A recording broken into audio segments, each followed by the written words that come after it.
Evo, izvoli. Nije puno, ali valjda će biti od neke pomoći. Hvala. Puno hvala. Svaki dan mi ostavljaš novac. Ma nije puno, a i razumijem te, odrastao sam u siromašnoj obitelji pa sam i ja često prosio. I kako si se izvukao i uspio zaposliti? Trudio sam se u školi pa sam unatoč svemu uspio završiti fakultet. Sad moram ići pa možemo ovaj razgovor nastaviti sutra. Dobro. Još jednom hvala ti puno, bok. Ma ništa, bok. Ajde se vidimo.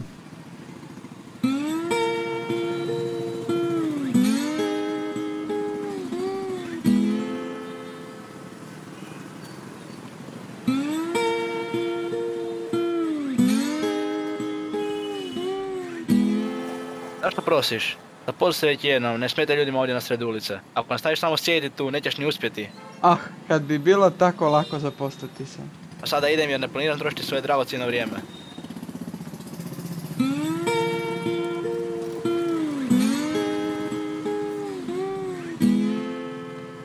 Nego, danas sam dobio promaknuće i trenutačno tražim asistenta. Pa ću ti pokušati nešto srediti. Mislim da si zaslužio to mjesto. Ha, ja, šališ se. Koliko ja vidim, ništa ti ne fali, ali daću sve od sebe da te uspijem ubaciti.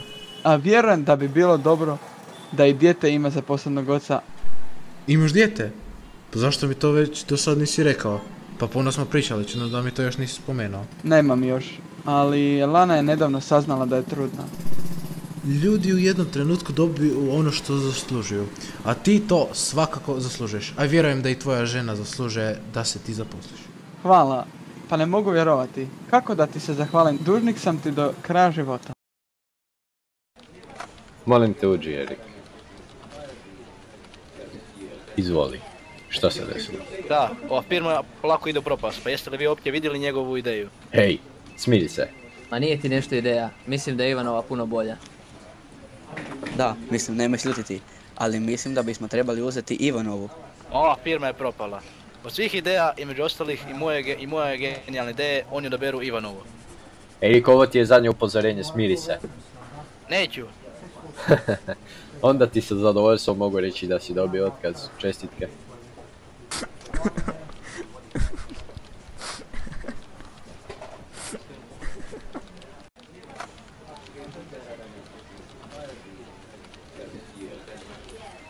Ej, možda sam jučer malo pretjerao.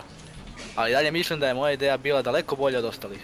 Nisi malo pretjerao, već puno. Vidim da u zadnje vrijeme stvaraš samo probleme u firmi. Stoga sam jučer rekao sve što sam imao. Van!